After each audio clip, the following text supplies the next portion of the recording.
যাদবপুর কাণ্ডে রাজনীতির পারদ চড়ছে। এই মুহূর্তে শিয়ালদা থেকে কলেজ স্ট্রিট পর্যন্ত যে মিছিলের ডাক দিয়েছে আইডিএসও, সেই মিছিল ইতিমধ্যেই শুরু হয়েছে।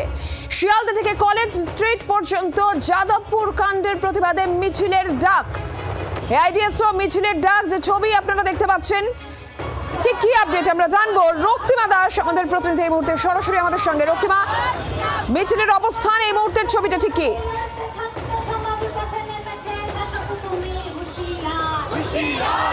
দেখো, মিছিল শিয়ালদা থেকে শুরু হয়েছে। এই মুহূর্তে যে শিয়ালদা ফ্লাইওভার রয়েছে সেখানেই মিছিল রয়েছে এবং মিছিলের উদ্দেশ্য দেখো কলেজ স্ট্রিট পর্যন্ত এই মিছিল চলবে। এবং তুমি জানো যে যাদবপুর কাণ্ডে যে ঘটনা ঘটেছে, আমরা দেখেছি যে গত কয়েকদিন ধরে একেবারে তোলপাড় হয়েছে রাজ্য রাজনীতি। সেই জায়গা থেকে দাঁড়িয়ে শিক্ষাক্ষেত্রে শিক্ষার পরিবেশ ফিরিয়ে আনার দাবিতে আজকে এসএফআই তরফে মিছিল ডাকা হয়েছে। তুমি এই মুহূর্তে যে ছবিটা দেখতে পাচ্ছ, বাম যে ছাত্র সংগঠনগুলি রয়েছে তাদের তরফে এই মিছিল। এখানে যারা নেতৃত্বে রয়েছেন তাদের সঙ্গে একটু কথা বলার চেষ্টা করবো। মূলত কি দাবি আপনারা রাখছেন আজকের এই মিছিল? যাদবপুর, প্রেসিডেন্সি, মেদিনীপুর সহ বিভিন্ন কলেজ বিশ্ববিদ্যালয়ে বিজেপি আরএসএস এর তাণ্ডব চলছে। বাঁকুড়ার একজন ছাত্র তার এলাকার একটা স্কুলের বেহাল অবস্থা তুলে ধরেছিল বলে তার বাড়িতে গিয়ে আক্রমণ করে তার বাবাকে খুন করেছে বিজেপি। শিক্ষাক্ষেত্রে এই অসভ্যতা, এই তাণ্ডবের বিরুদ্ধে আজকের এই মিছিল। আমরা দেখলাম যে আজকে এবিভিপির পক্ষ থেকেও কিন্তু প্রেস কনফারেন্স করা হচ্ছে এবং সেখানে সরাসরি কিন্তু যে উপাচার্য যাদবপুর বিশ্ববিদ্যালয় তার পদত্যাগের দাবি জানানো হয়েছে। একইভাবে কিন্তু এসএফআই যারা রয়েছে এবং বাম ছাত্র সংগঠনগুলি রয়েছে তারাও কিন্তু বলছে যে কেন 37 ঘন্টা লেগে গেল এফআইআর করতে এবং এই 37 ঘন্টা ধরে কি করছিল শিক্ষাক্ষেত্রে যারা কর্তৃপক্ষ ছিল তাদের অবস্থান কি ছিল এবং বর্তমান যে রাজ্য সরকার তার কিন্তু সমালোচনা তারা করছেন এবং সেই জায়গা থেকে তারা আজকে মিছিল বার করেছেন।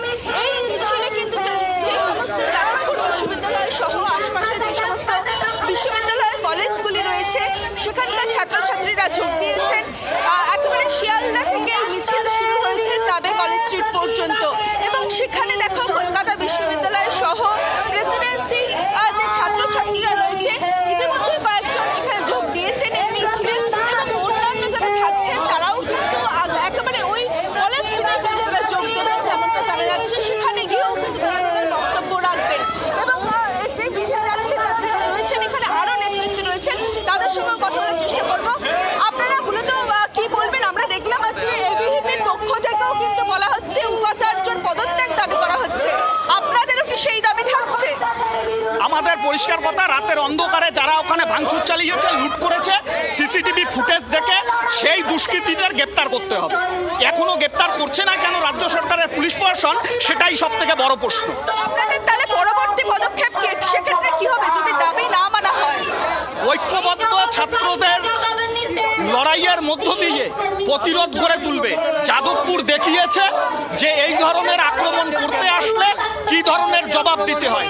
বাংলার প্রতিটা ক্যাম্পাসে আগামী দিনে এই ধরনের প্রতিরোধের ব্যারিকেড গড়ে উঠবে এবিভিপি আরএসএস এর বিরুদ্ধে। সুতরাং বুঝতে পারছো, সেই আজকের মিছিল থেকে কিন্তু সেই চিরাচরিত পুরনো ডাক হচ্ছে যে যাদবপুর দেখিয়ে দিয়েছে অতীতেও যে কিভাবে শিক্ষা ব্যবস্থার মতোই রাখতে হয়, সেখানে তারা রাজনীতি করতে দেবে না, একেবারে স্পষ্ট করা হচ্ছে। এবং সেই জায়গায় যদি কেউ রাজনীতি করতে আসে তাহলে এসএফআই বা বাম ছাত্র সংগঠনগুলিকে রুখে দেবে, একেবারে কিন্তু স্পষ্ট হুঁশিয়ারি দেওয়া হচ্ছে আজকের এই মিছিল থেকে। মিছিলটা তোমাকে আরেকবার দেখিয়ে রাখি। এই মুহূর্তে মিছিল একেবারে শিয়ালদা থেকে এগিয়ে চলেছে কলেজ স্ট্রিটের দিকে এবং কলেজ স্ট্রিটে গিয়ে তোমাকে যেমনটা বললাম সেখানে জমায়েত এবং সেখানে গিয়ে কিন্তু তারা তাদের মতো বক্তব্য রাখবেন। যে কলকাতা বিশ্ববিদ্যালয়, যাদবপুর বিশ্ববিদ্যালয় এবং প্রেসিডেন্সি সহ যে আশপাশের যে কলেজগুলি রয়েছে কলকাতায়, সেই সমস্ত কলেজের ছাত্রছাত্রীরা, সেখানকার প্রতিনিধিরা এই মুহূর্তে যে ছবিটা দেখতে পাচ্ছ, সেই মিছিল কিন্তু এগিয়ে যাচ্ছে। যে সম্প্রতি যে ঘটনা ঘটে গিয়েছে যাদবপুর কাণ্ড, সেই ঘটনার প্রেক্ষিতে তার বিরুদ্ধে এই প্রতিবাদ মিছিল। বাংলার আওয়াজ, বাঙালির আবেগ, জি 24 ঘন্টা।